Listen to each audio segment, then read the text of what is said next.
చాలామంది మగవాళ్ళకున్న అపోహ ఏంటంటే మగవాళ్ళు వెళ్ళి కోర్టులో విడాకులు వేసుకుంటే రాదు అని ఒక అపోహ ఉంది.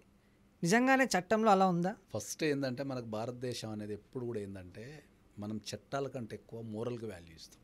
ఉమ్, మనదంతా ఏంటంటే నీతి నిజాయితీ మోరల్స్ వీటి మీద నడిచే దేశం మంది ఎక్కువ.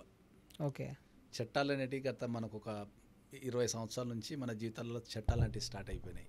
ఏది పర్సనల్ లాస్ స్టార్ట్ అయినాయి. ఉమ్, సో ఇప్పుడు మనకు ఎప్పుడైనా కూడా ఏంటంటే మనకు సమాజంలో వినిపించే మాట ఏంటి అంటే డైవోర్స్ అనేది మగవాళ్ళు అప్లై చేసుకుంటే రాదు అనేది ఒక ఫస్ట్ పాయింట్. రెండోది డైవోర్స్ అనేది ఆడవాళ్ళు ఒప్పుకుంటేనే వస్తుంది అనేది రెండో పాయింట్. ఇది ప్రతి ఒక్కరు ఈ దేశంలో చదువుకున్న వ్యక్తి కాడ నుంచి స్టార్ట్ అయ్యి నాకు రెగ్యులర్గా రోజుకు ఒక 100 సార్లు, ఈ రోజు నేను పొద్దు నుంచి రాత్రి రోజుకి 100 సార్లు అంటే ఇది సార్ మగవాళ్ళు అప్లై చేసుకుంటే డైవర్స్ రాదట కదా సార్, నా పిల్లలు ఒప్పుకుంటే డైవర్స్ వస్తుంట కదా సార్ అంటుంటారు. ఓకే, డైవోర్స్ అంటే జనరల్గా ఏంది, డైవోర్స్ అంటే ఏంది అంటే ఒక వ్యక్తితోని కలిసి జీవించలేనప్పుడు మనం కోర్టుకి వెళ్ళి ఈ వ్యక్తితో నేను కలిసి జీవించలేను డైవర్స్ ఇవ్వండి అని చెప్పేది డైవర్స్, అంతే. ఓకే. ఆ వ్యక్తి ఆడగానే మొగ కానీ చట్టంలో ఎక్కడ కూడా మీకు ఆడ మొగ అనే పదం ఉపయోగించలే. ఓకే, స్పౌజ్ అనే పదం ఉపయోగించారు. స్పౌజ్ అంటే ఏంది, ఆడ కావచ్చు మొగ కావచ్చు. సో చట్ట ప్రకారము ఆడకి మొగకి తేడా ఏం లేదు, ఇద్దరు బోతార్ సేమ్, బోతార్ ఈక్వల్. మగ వ్యక్తికి కావాలనుకున్నా కూడా డైరెక్ట్ వెళ్ళి డైవర్స్ అప్లై చేసుకోవచ్చు. దానికి ఆడవాళ్ళ పర్మిషను అంటే ఆడవాళ్ళంటే భార్య పర్మిషను, భార్య ఒప్పుకుంటూనే డైవర్స్ వస్తున్నది ఎక్కడ లేదు. ఇక నీకు అతిపెద్ద జోక్ చెప్తుంది, దీనికి ఎంత ఖతర్నాక్ జోక్ అంటది.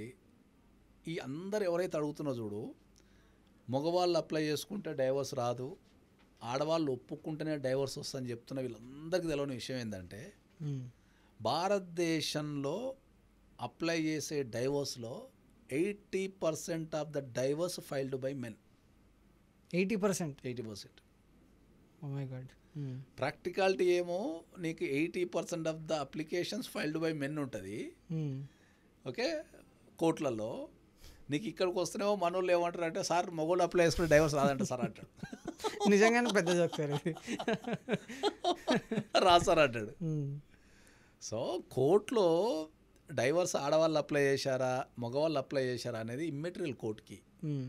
కోర్టుకి ఏముంటుంది, నువ్వు ఒక అప్లికేషన్ తీసుకొని వచ్చి ఏదైతే రాస్తావు కదా ఆ రాసిన దాన్ని ప్రూవ్ చేసుకున్నా లేదో చూస్తారు అంతే. ఇంకా నా భార్య వల్ల నేను ఈమెతోని, నా భార్య చేసే ఈ చర్యల వల్ల నేను ఈమెతోని కలిసి ఉండలేను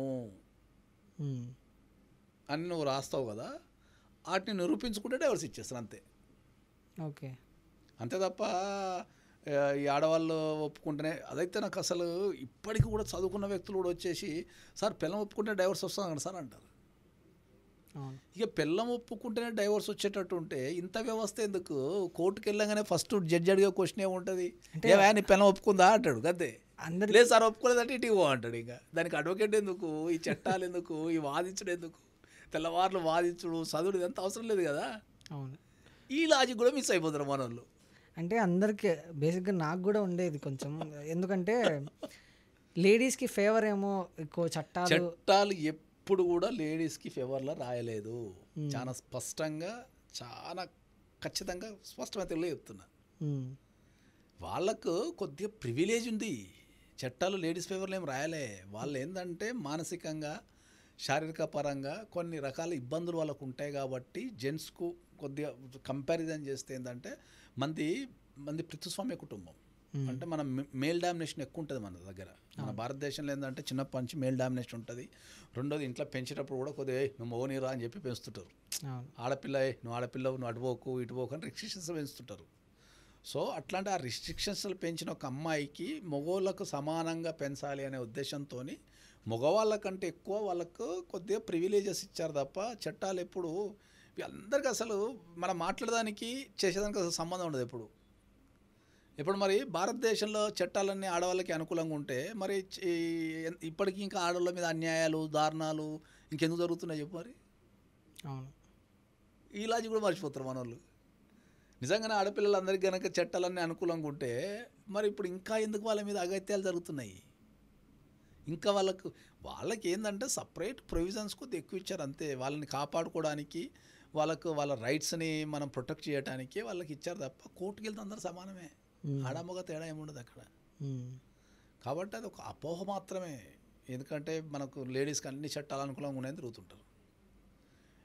వీటన్నిటి బదులు ఏం చేయి, నువ్వు చట్టాల మీద అవగాహన పెంచుకో. అవును. ఓకే, చట్టాల మీద అవగాహన పెంచుకున్నావు అనుకో, అప్పుడు నీకు అర్థమవుతుంది అది. అంతే తప్ప మా పక్కింటోడు చెప్పిండానో ఎదురింటోడు చెప్పిండానో ఎవరో వాళ్ళ సొంత అభిప్రాయం చెప్పిండానో మనలో ఒక అభిప్రాయం ఏర్పాటు చేసుకుంటారు. అర్థమైందా? కాబట్టి ఎప్పుడు కూడా చట్టాలు అనేటివి లేడీస్కి అనుకూలంగా ఎక్కడ రాయవల్లే. వాళ్ళకు ప్రివిలేజెస్ మాత్రమే ఇచ్చారు. మనకంటే కొద్దిగా వాళ్ళకు సేఫ్టీ కావాలి, సెక్యూరిటీ కావాలి. కాబట్టి వాళ్ళకు ప్రివిలేజెస్ కొద్దిగా ఎక్కువ, మనకంటే ఎక్కువ ఉంటాయి అంతే. ఓకే. అంతే తప్ప వాళ్ళకి చట్టాలు అంటే ఎప్పుడు అనుకూలంగా లేవు. కాబట్టి నేను అందరికీ మళ్ళీసారి ఏం చెప్తున్నా అంటే ఏంటంటే, మళ్ళీసారిగా ప్రతిసారి సార్ పిల్లం ఒప్పుకుంటేనే డైవర్స్ వస్తాట కదా సార్ అనే పదం వాడకండి. డైవర్స్ అనేది ఒక వ్యక్తికి సంబంధించింది. ఆడగా కావచ్చు, మగ కావచ్చు. ఒక పార్ట్నర్తో కలిసి ఉండలేని పరిస్థితి ఏర్పడుతుంది. దాన్నే మనం డైవర్స్ అంటాం. దాన్ని ఒకప్పుడు 15 years క్రితం డైవర్స్ అనే పదము, విడాకులు అనే పదం వాడాలంటే కూడా మనకి ఇబ్బంది ఉంటుండే. ఇప్పుడున్న లేటెస్ట్ ఇప్పుడు మనం మాట్లాడటానికి డైవర్స్ అనేది కామన్ అయిపోయింది ఇండియాలో.